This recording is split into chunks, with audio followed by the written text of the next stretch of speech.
Good afternoon friends. मैं और मेरी प्रिंसी गॉड ब्लेस बहुत अच्छे। उम्मीद करती हूँ कि आप सभी अच्छे होंगे, स्वस्थ होंगे, मंगलमय होंगे।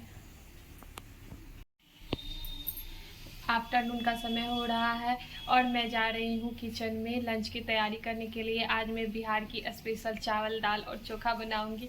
इसे चावल दाल चोखा कहिए या बिहारी स्टाइल में आप इसे भात दाल चोखा कहिए। बिहारी स्टाइल में बोलना ही बड़ा अजीब लगता है ना, भात दाल चोखा, पर अच्छा भी लगता है सुनने में और बोलने में भी, भात दाल चोखा।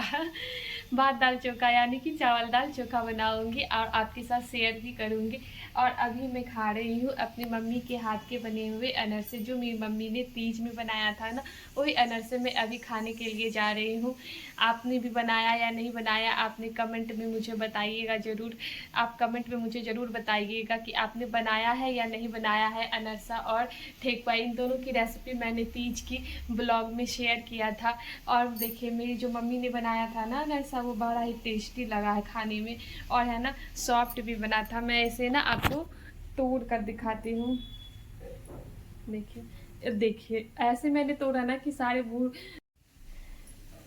आधे मेरे है ना ड्रेस पे गिर गई यानी गोद में, और आधी ज़मीन पे गिर गई। इतनी है ना सॉफ्ट बनी थी ये अनरसा। एक बार आप बनाइएगा। बीच में ना इसमें खोआ भी मैंने डाला था, यानी मेरी मम्मी ने डाला था खोआ भी बीच में। बड़ा टेस्टी लगा था ये अनरसा। मैंने आप सबको तो है ना खिलाया ही नहीं, एक बार आप भी टेस्ट कीजिए ये अनरसा, मेरी मम्मी के हाथ के बने हुए टेस्टी अनरसा। और अब मैं भी खाती हूँ। ऐसे तो मैंने खाया था, पर अभी ना थोड़ी ब्रेकफास्ट किया था ना, तो थोड़ा कुछ खाने का इच्छा हो रहा था, मीठा मीठा। और मम्मी के हाथ के बने हुए अनरसे से क्या ही अच्छा हो सकता है मीठा खाने का। कुछ मीठा खाने की क्रेविंग हो रखा था, तो मैंने ना अनरसे निकाला है 2 पीस। अब मैं इसे इंजॉय करूँगी अभी। उसके बाद मैं चावल दाल चोखा बनाऊँगी। चावल दाल चोखा यानी बिहारी स्टाइल में कहे तो भात दाल चोखा बनाऊँगी। और अभी मेरी बेटू अपनी नानी के साथ खेल रही है। वो जब तक खेलेगी तब तक हमारा यहाँ पे चावल दाल चोखा भी बन जाएगा। एक साइड मैंने कुकर में चावल चढ़ा दिया है। मैं भी ना कुकर में ही चावल बनाती हूँ। कुकर में भी ना खिली खिली चावल बनती है, अच्छी चावल बनती है। और दूसरी ओर मैं दाल चढ़ा रही हूँ। दाल में मैं लाहर यानी है ना मसूर की दाल और तुअर की दाल बना रही हूँ। इसी में मैं आलूओं को भी डाल दूँगी, दोनों एक साथ पक जाएगी। दाल जब हमारी गल गई थी तो मैंने आलू को दाल से निकाल लिया था। अब मैं सबसे पहले चोखा बना लूँगी। चोखा में क्या करें ना, राई वाली चोखा बना रही हूँ मैं। चोखा में मैंने एक डब्बू में मैंने थोड़ा सा है ना तेल गरम करने के लिए चटकाया है। उसमें सूखी लाल मिर्च 2-4 डाल दूँगी। आप अपने टेस्ट यानी तीखा के अनुसार है ना आप डालें, जितनी आपको तीखा पसंद हो उतनी आप मिर्ची ले लें। मैंने 3 से 4 मिर्ची डाला है। और फिर इसी में मैंने राई डाल दिया है। राई डाल करके जब वो चटक गई तो मैंने डाल दिया है चोखा। में चोखा है ना इतनी टेस्टी लगेगी ना, आप इस तरह से एक बार चोखा बना करके देखिएगा। मैं यहाँ स्पून की सहायता से है ना मिर्ची को कूट रही हूँ, क्योंकि मैं हाथों की सहायता से नहीं कूटती। हाथों की सहायता से अगर आप मिक्स करेंगे ना तो चोखा है ना और भी है ना यम्मी लगेगा। मेरे साथ एक प्रॉब्लम है कि अगर मैं लाल मिर्च हरी मिर्च कुछ भी है ना हाथों की सहायता से करती हूँ ना तो लहरने लगता है, इसलिए मैं हाथों की सहायता से बिल्कुल भी नहीं करती हूँ। दूसरी ओर मैंने क्या किया है कि दाल को भी छौंक दिया। इस तरह से मेरी चावल दाल और चोखा यानी डीवीसी यानी है ना चावल दाल और चोखा बनकर रेडी हो चुका है। शॉर्ट फॉर्म में चावल दाल चोखा को डीवीसी भी कई लोग कहते हैं। मैं तो इसे डीवीसी भी कहती हूँ। कौन कौन डीवीसी के नाम से इसे जानता है चावल दाल चोखा को, कमेंट में प्लीज़ आप हमें ये रिप्लाई दोस्तों कीजिएगा। हमारी प्लेट रेडी हो चुकी है। हमारा लंच, आज का लंच हमारा रहा चावल दाल चोखा, बिहारी स्टाइल ये चोखा है। और सुबह की बनी हुई ब्रेकफास्ट में जो हमारे यहाँ सुबह में सब्जी बनी थी, आलू बोड़ी की सब्जी। यम्मी लग रहा है ना, so simple, very simple, but बहुत टेस्टी और डिलीशियस। एक बार आप इस चोखे को बनाइएगा, बहुत टेस्टी लगेगा ये चोखा। हेलो दोस्तों, आज मैं इवनिंग में आलू सोयाबीन की सब्ज़ी बनाने के लिए जा रही हूँ।